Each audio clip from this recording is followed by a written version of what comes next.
जय गणेशाय नमः। जय माँ सरस्वती, जय माँ दुर्गे, जय माँ बंगलामुखी। कोऑर्डिनेट पार्ट 6 आज हम करने जा रहे हैं। उससे पहले आपको एक खुशखबरी बताना है कि आप ही का सहपाठी, ठीक है, आप ही के कोचिंग का बच्चा आज NTSC 2020 का रिजल्ट निकला है। उसमें ऋषभ देवराज और आयुष कुमार दोनों बाजी मारा है, ठीक है। इसलिए बहुत खुशी का दिन है और उस सब का नाम भी हम डाल दिए हैं। अभी तक पोस्टर नहीं बना है, पोस्टर बनेगा तब उसका पोस्टर डालेंगे। अभी हाथ से लिख करके ही हम दोनों को शुभकामना दे रहे हैं। देख रहे हैं, ये आयुष कुमार और ये ऋषभ देवराज, ठीक है। बहुत बहुत बधाई सबको। क्या, और इतना ही नहीं, हम चाहेंगे आगे का भी भविष्य जो है सो इस सब का जो है ऐसे ही उज्जवल रहे, कामयाबी पाते रहे। क्या, अब हम आ जाते हैं अपने पॉइंट पर। क्या है हम लोगों का पॉइंट आज का? हम लोगों का पॉइंट है आज का कोऑर्डिनेट ज्योमेट्री पार्ट 6। जय गणेशाय नमः। जय माँ सरस्वती, जय माँ बंगलामुखी। कोऑर्डिनेट ज्योमेट्री पार्ट 6, ठीक है। किसके लिए है वो बताने की जरूरत नहीं है, ठीक है। 9 के लिए भी है और 10 के लिए भी है, या जो भी कंपटीशन का तैयारी करता है, जैसे NTSC हो, ओलंपियाड हो, बार बार बोलते थे, उसका कोई फिक्स सिलेबस नहीं रहता है, ठीक है।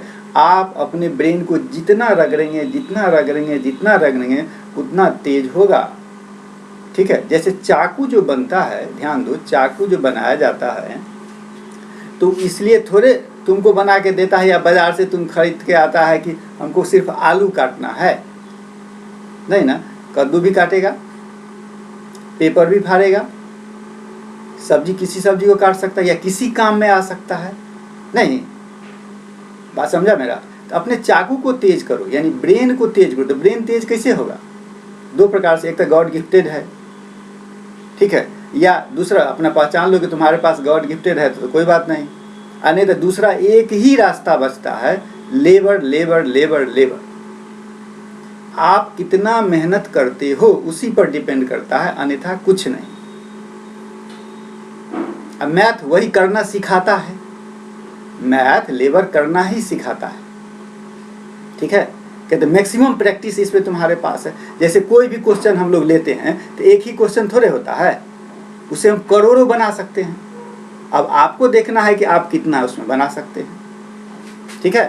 तो आज का पॉइंट है हम लोगों का, हम लोग जो रिफ्लेक्शन पढ़े थे, तो reflection through x axis, reflection in y axis, reflection in origin, ये ने 3 केस पढ़े थे, नहीं पढ़े थे 3 केस, कि x एक्सिस से रिफ्लेक्शन होगा तो क्या होगा, y एक्सिस से रिफ्लेक्शन होगा तो क्या होगा, ओरिजिन से रिफ्लेक्शन होगा तो क्या होगा, यही सब में पढ़े थे हम लोग।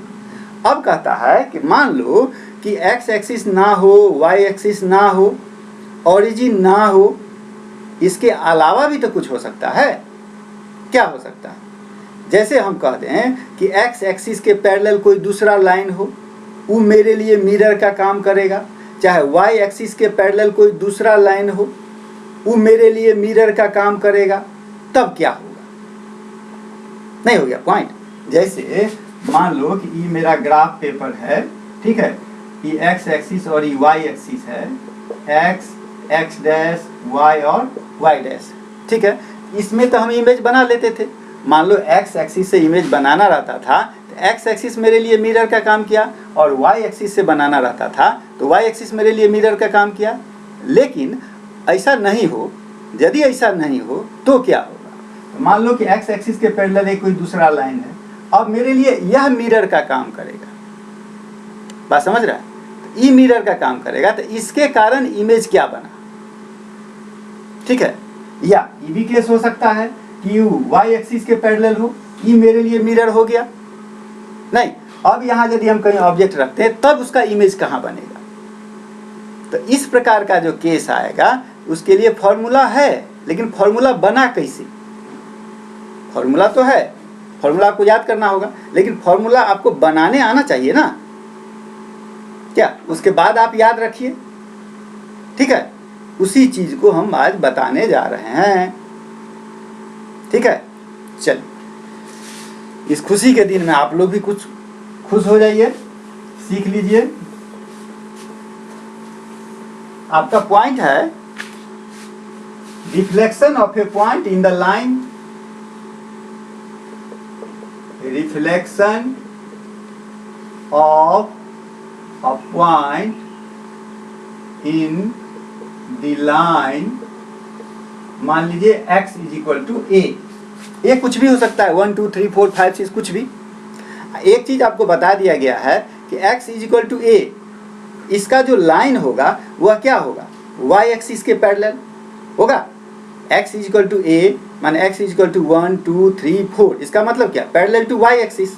और यदि y is equal to B रहेगा या y इज इक्वल टू कुछ रहेगा, वह क्या होगा? Parallel to x axis. इतना तो आपको पता है। चलिए, अब आप एक ग्राफ ले लीजिए, ठीक है? इसको समझने के लिए कि फॉर्मूला बना कैसे, इसके लिए हमको किस में जाना होगा? ग्राफ में।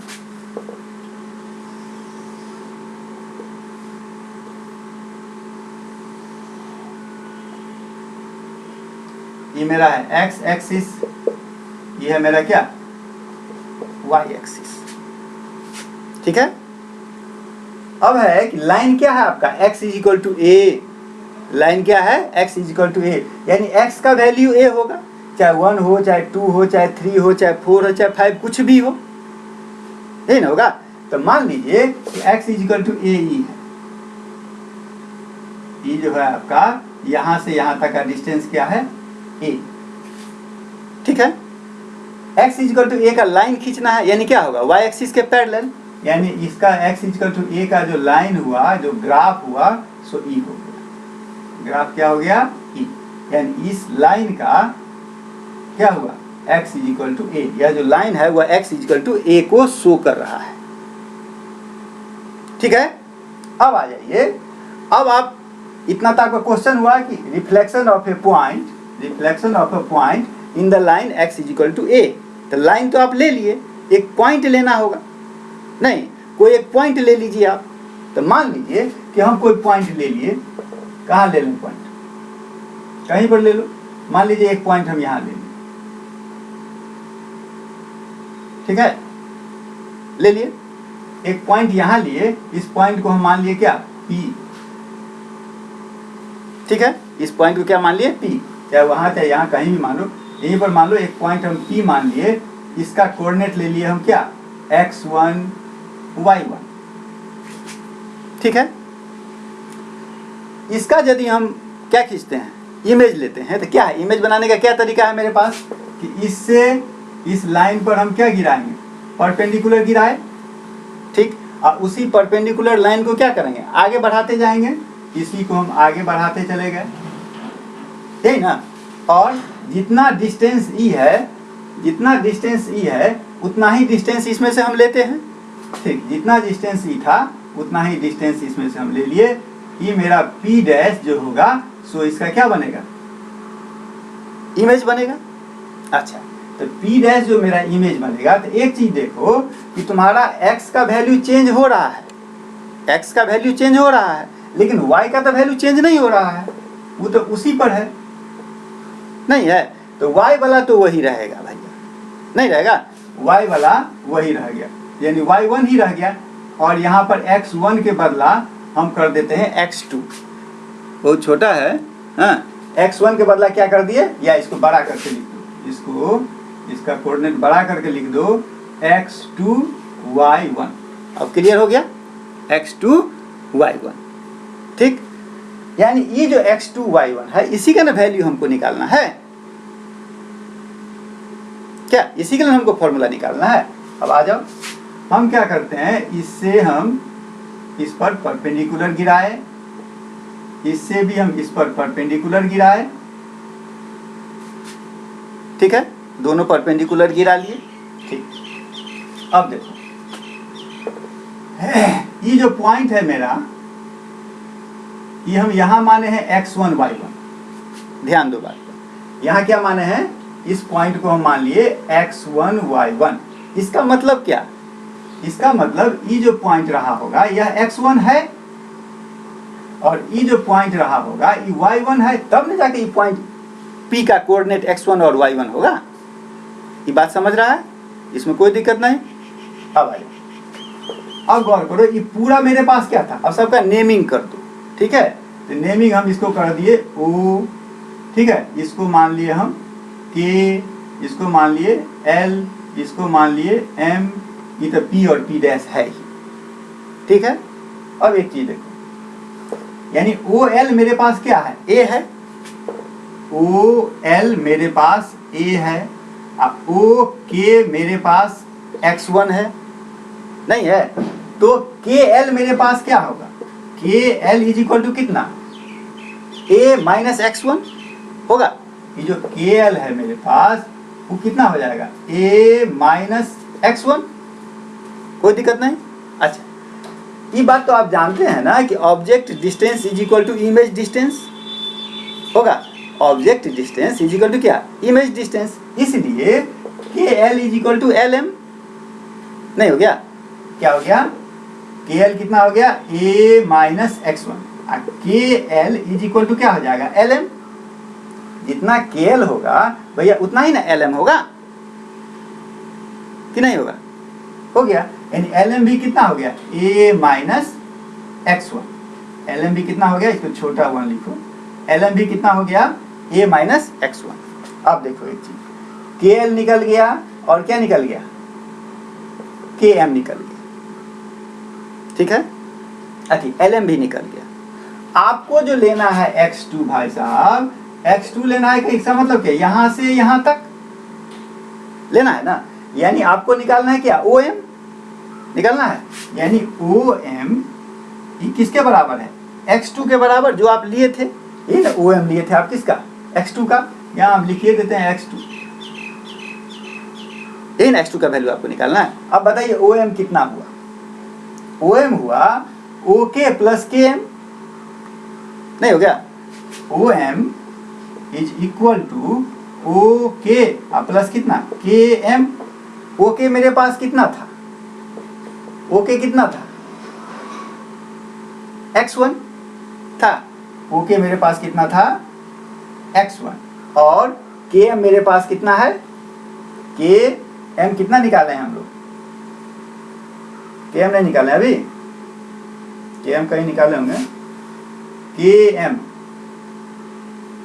यही ना था, या उसी को जोड़ दो, हटाओ उतना काहे करेगा, OM निकाले हैं ना, OM छोड़ो, हम एक काम करते हैं, हमको निकालना है OM बराबर हम क्या लिख सकते हैं, इतना में से OL प्लस LM जोड़ दो, OM बराबर हम एक काम करते हैं, OL प्लस OL आप प्लस क्या कर देते हैं, LM। ठीक, क्योंकि OL मेरे पास ऑलरेडी कितना है, A है, तो A आप प्लस LM कितना है, LM हम निकाले हैं अभी, A माइनस x1, यानी A माइनस x1, यानी ये हो गया मेरा 2A माइनस x1। ये किसका वैल्यू हुआ, ये किसका वैल्यू निकालें आप, OM का, यानी क्या, x2 का, x2 आपका हो गया 2A माइनस x1, ये नहीं निकालना था आपको, और y1 तो निकालना नहीं है, हैं? यानी x2 का वैल्यू जो है वह क्या हो गया, 2A माइनस x1, क्या हो गया, 2A माइनस x1। ठीक है, और ये क्या है आपके पास, y1। समझ गए, यही आपका फॉर्मूला हुआ। अब कहिएगा कि हम दूसरा कोऑर्डिनेट में लेंगे, उससे कोई दिक्कत नहीं, आप पॉजिटिव था निगेटिव लीजिएगा, उससे कोई दिक्कत नहीं, फॉर्मूला हर में यही आएगा। समझ गए बात, यानी आपका निष्कर्ष क्या निकला, इसका समरी क्या निकला, आपका फॉर्मूला क्या निकला इसका, सो देख लीजिए। फॉर्मूला निकला इसका कि रिफ्लेक्शन इन एक्स एक्सिस, किस में करवा रहे हैं, एक्स एक्सिस में ना, रिफ्लेक्शन इन एक्स एक्सिस, वो भी कहाँ, डिस्टेंस मान लेते हैं A, x is equal to A।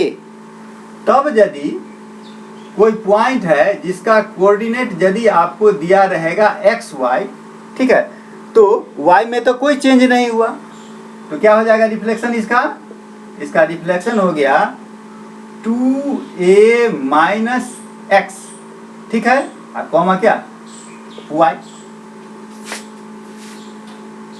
समझ गए बात? कोई दिक्कत नहीं।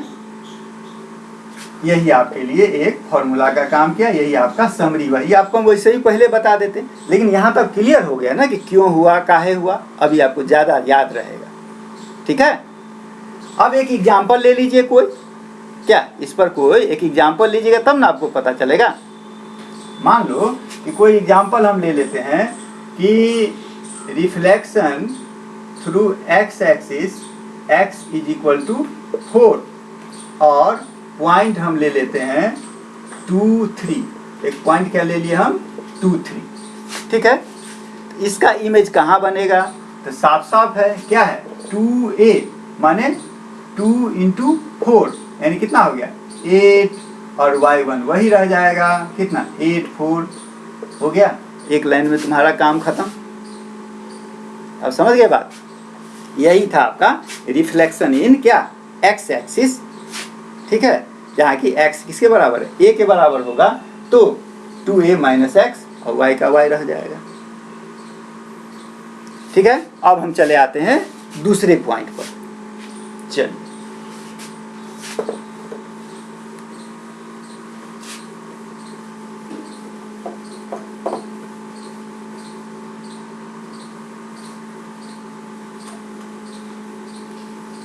अब हम आ जाते हैं दूसरा पॉइंट, ठीक है। दूसरा पॉइंट क्या है हम लोगों का कि reflection of a point in the line y के लिए ले लेते हैं। तो y is equal to a उसमें लिए थे, तो इसमें हम b ले लेते हैं। क्या x वाला में a ले लिए थे, तो y वाला में क्या ले लिए b ले लिए, बस। अब आप एक ग्राफ बनाइए,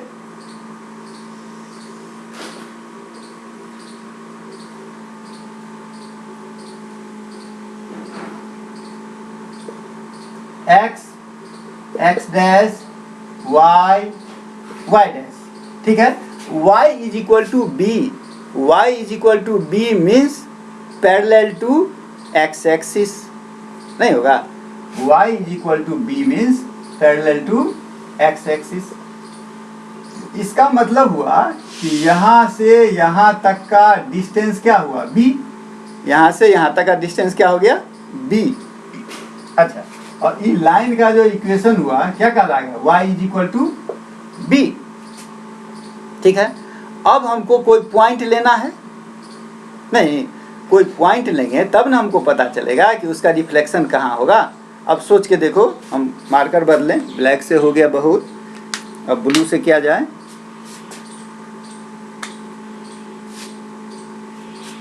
मान लो एक पॉइंट हम यहाँ ले लेते हैं, थोड़ा दूरी ले लो, हाँ एक पॉइंट यहाँ ले लिए P ले लिए, इसका कोऑर्डिनेट होगा कि नहीं, इसका कोऑर्डिनेट हम मान लेते हैं x1 y1 हो गया। इसके लिए मिरर कौन है y is equal to b। Image मेरा क्या बनेगा, इससे उस मिरर पर परपेंडिकुलर गिराना है, उस परपेंडिकुलर लाइन को और आगे बढ़ाना है, और मिरर से यहाँ का जितना डिस्टेंस होगा उतना ही डिस्टेंस उसमें से काटना है, यही ना। इससे हम इस पर परपेंडिकुलर गिरा दिए और गिराते हुए क्या किए आगे बढ़ा दिए, ठीक है। जितना डिस्टेंस ये है उतना ही डिस्टेंस यहाँ लिए। इस पॉइंट को हम मान लेते हैं क्या P डैश, ठीक है। ये पॉइंट क्या हो गया मेरे लिए P डैश। इसका कोऑर्डिनेट क्या होगा? अब एक चीज देखो तुम, ये x वाला वैल्यू में कोई चेंज हुआ नहीं हुआ, चेंज किस में हो गया y वाला में। तो x वाला तो x रहेगा ही भैया, कहता है x1 तो x1 रहेगा ही, ठीक है।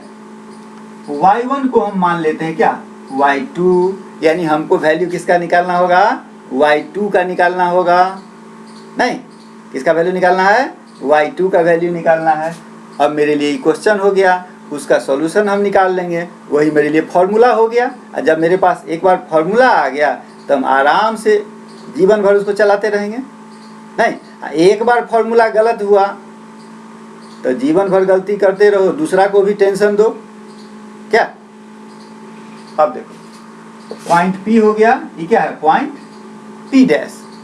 अब आजा हम मिलाते हैं, इससे इस पर परपेंडिकुलर गिरा दिए, डिस्टेंस के लिए तो परपेंडिकुलर ही गिराएंगे, इससे इस पर परपेंडिकुलर गिरा दिए, हो गया। चलिए ये P है, ये P डैश है। अब देखो ये x1 y1 जो है, इसका मतलब यह पॉइंट क्या रहा होगा x1, ठीक है। और ये जो पॉइंट है, ये पॉइंट क्या रहा होगा y1, ठीक। अब आजा, अब नेमिंग कर दो एक बार, इसको मान लेते हैं हम लोग O, इसको मान लेते हैं L, ये P है ही, इसको मान लेते हैं हम लोग M, ठीक है। इसको मान लेते हैं हम लोग N, पॉइंट M, ठीक है। पॉइंट P डैश N, सब पॉइंट दिया हुआ है, ठीक है। अब देखो तुम, हमको तो डिस्टेंस निकालना है, रिजल्ट मेरा कहाँ जाना चाहिए कि यह जो y2 है, y2 का मतलब क्या E, y2 का मतलब E हो गया तुम्हारा y2, है ना। यानी तुमको E निकालना है, यानी यहाँ भी मानना होगा, वो उसको मान लिया हम, तो ठीक है, इसको हम J मान लेते हैं। यानी हमको निकालना है y2, y2 का मतलब हो गया Jn, y2 का मतलब क्या हुआ Jn, ठीक है। Jn बराबर हम क्या लिख सकते हैं OJ, क्या OJ plus ON, OJ plus ON, समझ गया बात। OJ मेरे पास है, OJ मेरे पास है, क्या है B है, यानी हमको निकालना है ON, ठीक है। ON निकालना है, ON किसके बराबर होगा OM के बराबर होगा, ON is equal to OM, क्यों object distance is equal to image distance, नहीं हो गया। ON is equal to OM। अब है कि OM कैसे निकलेगा, तो ठीक है भैया, तो OM इज इक्वल टू क्या हो जाएगा OJ अब माइनस क्या OJ minus JM, OJ minus क्या JM। OJ मेरे पास क्या है B, OJ क्या है B, और ये JM है, ये JM कितना है Y1, हाँ, तो B माइनस Y1 निकल गया। अब यानी ON बराबर हो गया आपका B माइनस Y1। अब ये वैल्यू यहाँ डाल दीजिए, OJ कितना है आपका B, अब प्लस B माइनस Y1, इसका मतलब 2B माइनस Y1, यही आपके लिए फॉर्मूला हो गया, कटाने न कहीं 2B माइनस Y1, ठीक है। इसका मतलब हम आ जाते हैं कि ये जो मेरा पॉइंट था अभी क्या हो गया x1 तो रहेगा ही, और y2 के बदला हम लोग लिखेंगे 2B माइनस Y1, समझ गए। तो आपको रिजल्ट क्या आया, क्या रिजल्ट क्या आया कि reflection in y axis at क्या B, y is equal to B, कोई पॉइंट ले लीजिए, पॉइंट मेरा था x1 y1, अब काहे ले लेते हैं, फॉर्मूला बनाना है ना, तो xy, ठीक है, इज इक्वल टू क्या हो जाएगा, माने इसका इमेज क्या बनेगा, तो इसका इमेज बन जाएगा, इसको फिर बड़ा लिखना होगा, क्या से बड़ा लिख लो, दिखाई नहीं देता है ग्रीन वाला, reflection at y is equal to B, ठीक है। पॉइंट क्या है मेरे लिए x और y, तो इसका इमेज क्या बनेगा, x में तो कोई चेंज नहीं, तो x का x ही रह गया, और y के बदला हो गया 2B माइनस y, हो गया। यही मेरे लिए फॉर्मूला हो गया, ठीक है।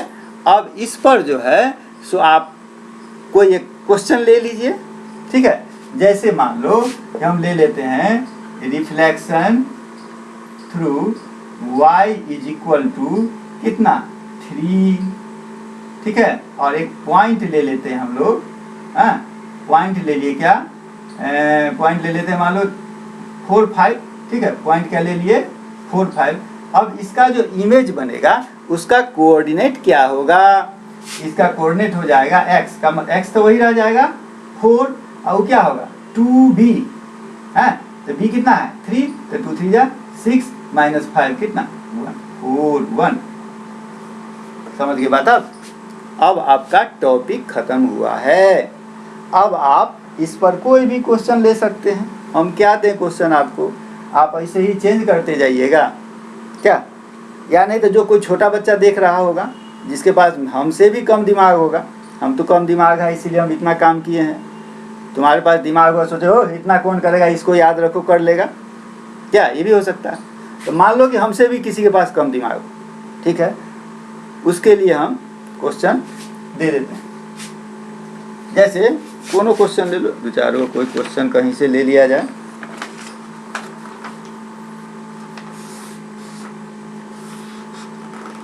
क्या दें हम क्वेश्चन, यही लिख देते हैं क्या, क्वेश्चन ले लो कि लिख देते हैं हम r(x) हैं इज इक्वल टू, हम ले लेते हैं कितना -3, क्या ले लिए -3, और एक पॉइंट हम ले लिया आपके लिए 3 5, ठीक है। एक क्वेश्चन दूसरा हम ले लेते हैं कि reflection through x is equal to ले लेते हैं हम 2, और पॉइंट ले लेते हैं -3 -7, ठीक है। एक तीसरा क्वेश्चन ले लेते हैं r(y) इज इक्वल टू हम ले लेते हैं 3, अब पॉइंट ले लेते हैं 3 -4।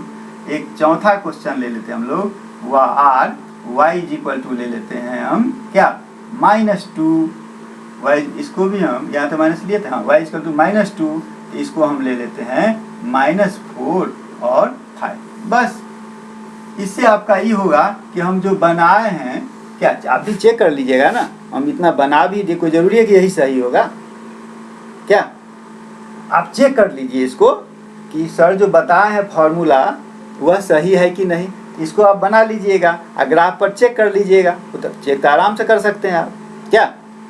चलिए मेरा काम आज खत्म। अब इसके बाद वाला में हम आपको कुछ क्वेश्चन दे देंगे, पूरा का रिफ्लेक्शन का क्वेश्चन, इससे आपका यह चैप्टर एंड हो जाएगा। जय माँ बंगला मुखी।